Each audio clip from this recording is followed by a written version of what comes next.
Eu tenho aqui uma pedra e eu tenho aqui uma árvore. Se eu sentar com você, nós vamos analisar criticamente o que diferencia uma pedra de uma árvore. Não vai levar muito tempo, você vai chegar à seguinte conclusão. A pedra não tem vida, é um ente inanimado. E a árvore tem vida. Então, o que diferencia a árvore da pedra é vida. E eu concordo, é vida. Agora eu vou pegar uma árvore e um cachorro. Bom, você falou para mim que a diferença entre a árvore e a pedra é que a árvore tinha vida e a pedra não tinha vida. Tudo bem. Agora eu vou trazer para você um cachorro e vou perguntar para você qual a diferença entre um cachorro e uma árvore. Bom, primeiro que o cachorro tem mobilidade. Ele anda aqui e lá, a árvore não sai andando. Tá bom, mas eu quero ir mais profundo que isso. O cachorro ele pode estar consciente ou eu posso anestesiá-lo e ficar inconsciente. Então o cachorro pode ter consciência e falta de consciência, está dormindo ou está anestesiado.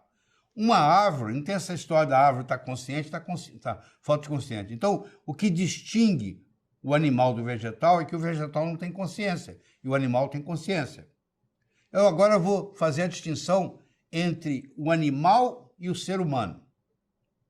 Primeiro eu fiz a distinção entre a pedra e o vegetal. O vegetal tinha, a árvore tinha vida, a pedra não tinha vida. Depois eu fiz entre a árvore e o cachorro tinha consciência, a árvore não tinha consciência. E agora eu estou comparando o cachorro com o homem. O cachorro tem consciência, mas ele não tem consciência que ele tem consciência. E o Homo sapiens não só tem consciência, como ele tem consciência que ele tem consciência. E isso faz a diferença. Eu não sei até onde isso vai parar, mas isso se chama descontinuidade ontológica. Então você está vendo que no processo evolutivo vão agregando coisas. O vegetal agregou coisa que o mineral não tinha, que é vida. O animal agregou coisa que o vegetal não tinha, que é consciência. O Homo sapiens acrescentou coisa que o animal não tinha, que é consciência da consciência, e assim por diante. Tá? Isso tem muito a ver com o cérebro. Então, eu vou começar apresentando para você aqui o cérebro trino, o triuno, que na realidade nós não temos um cérebro na cabeça, dentro do crânio. Nós temos 3 cérebros. Nós temos o cérebro que está aí em vermelho, que é o cérebro reptiliano, que ontogeneticamente surgiu nos répteis. Nós temos o cérebro emocional ou límbico, que surgiu nos mamíferos. E temos a neocórtex, que nós somos o representante máximo dela. Então, na realidade, eu tenho um cérebro reptiliano, eu tenho um cérebro límbico e eu tenho um cérebro neocórtex. E nesse neocórtex existe uma área, que é a área pré-frontal, que é o que distingue realmente você ser humano. Que, infelizmente, quanto mais recente filogeneticamente é uma estrutura, mais vulnerável ela é. Se você tiver um acidente vascular cerebral, a sua neocórtex é mais vulnerável do que o seu límbico, do que o seu reptiliano. Você pode parar de falar, mas não parar de respirar. Você está em coma. Está desligado, mas respirando. Então, quanto mais velho, quanto mais filogeneticamente presente está aquela estrutura, menos vulnerável ela é. Infelizmente, o que nos distingue dos outros seres e nos faz humano é a área pré-frontal, que é a última na evolução. Filogeneticamente é a mais recente, mas, portanto, também é a mais vulnerável. Alzheimer, infelizmente, começa por ela. Entendeu? Tá. Então, a teoria do cérebro trino. Em 1970, o neurocientista Paul MacLean, da Universidade Johns Hopkins, foi quem começou essa teoria. Hoje já não é teoria mais, hoje é verdade, é uma hipótese comprovada. Em 1990, ele escreve The Triune Brain in Evolution. Esse conceito dele saiu num livro, que eu vou mostrar aqui o livro. E nós, humanos, primatas, temos o cérebro dividido em 3 unidades funcionais diferentes. A unidade reptiliana, a unidade límbica, também chamado neomamífera, e a unidade cortical, o neocórtex. Então está aqui o livro do Paul MacLean, se você tiver interesse, The Triune Brain in Evolution, você vai achar isso no Amazon.com. Deixa eu entrar mais em profundidade com você. Isso que está não em branco, que está em cinza aí, isso é o cérebro reptiliano. Ele é constituído do tronco cerebral, que você está vendo ali, e do cerebelo. E isso aí, tudo funciona aí automático. O seu coração está batendo graças a essa estrutura, o seu pulmão está respirando graças a essa estrutura, o seu fígado está metabolizando graças a essa estrutura. Você não precisa se preocupar com isso. Isso trabalha a nível inconsciente. Está aí funcionando para você. E é uma estrutura forte, porque ela é filogeneticamente muito antiga.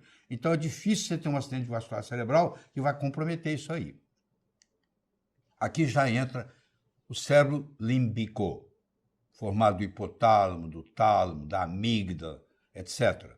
É onde está a parte emocional. Você vai ver, por exemplo, um jacaré não vai ficar com saudade de você. Se você tem ele como um animal de estimação, você ficar muitos dias fora de casa e voltar. Ele não vai ficar feliz porque você chegou. Porque como ele não tem cérebro para ter emoção. Isso não existe nele. Agora, o seu cachorro, que é um mamífero, ele já tem esse cérebro límbico. E quando você chega, ele vai masar um rabinho, vai te lamber. Ele sabe que você está chegando. Ele tem emoção. Ele gosta de você. Tá? Então, à medida que vai evoluindo, nós vamos acrescentando possibilidades. E aqui vem a neocórtex, que vocês estão vendo aí, que é dividido, olhando de cima, ao lado esquerdo e o lado direito, que tem propriedades diferentes, que nós vamos mostrar aqui, que deu a Roger Spear o Prêmio Nobel de Medicina, estudando a diferença entre o hemisfério esquerdo e o hemisfério direito. Tá? Então, olhando noutra perspectiva, seria assim, ó, o amarelo forte é o reptiliano, que se herdou dos répteis.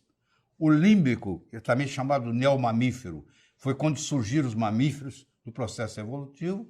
E a neocórtex. E nessa neocórtex, a área mais nobre é a área pré-frontal, que por ser a mais recente filogeneticamente, é a que mais vulnerável de todas e sofre lesões. Tá? Então aqui eu estou mostrando para você, bem nítido, a representação dos três cérebros. O cérebro reptiliano, que aí está representado por uma serpente, o cérebro mamífero, por esse tigre aí, e o neocórtex. São esses três tipos de cérebro que nós temos. E se eu olhar com mais detalhe, eu vou ver uma estrutura azul que está ali, que chama corpo caloso, que faz a conexão entre o hemisfério esquerdo e direito, e que é 18% maior na mulher do que no homem. A mulher tem uma habilidade interessante. Graças a essa conexão no corpo caloso ser maior, ela é capaz de fazer várias coisas ao mesmo tempo. A mulher cuida das crianças, do dever de casa para amanhã, ela administra o jantar, ela conversa com o marido, ela fala com a mãe no telefone, tudo ao mesmo tempo. O marido não. Ele faz uma coisa de cada vez. Ele está dirigindo e as crianças estão muito barulhentas, eles falam, oh, seu pai está dirigindo.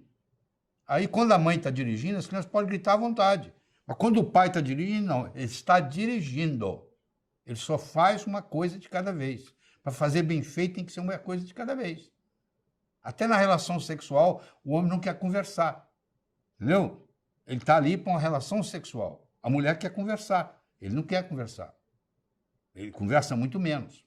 Então, isso aí, nós vamos mostrar daqui a pouco, existe uma cirurgia chamada calosotomia, onde o corpo caloso era cortado. Eu vou explicar por quê. E gerou uma opção de coisa. Mas vamos lá, o que interessa.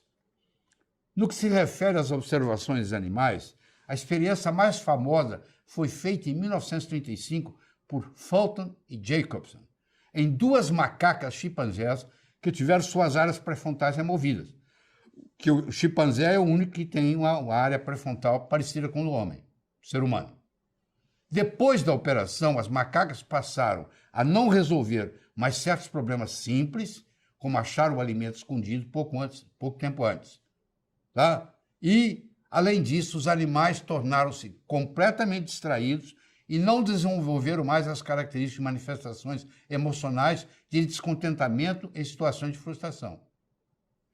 Lá em 1935, em Londres, quando esses autores estavam apresentando esse resultado nas macacas, tinha 2 indivíduos na plateia.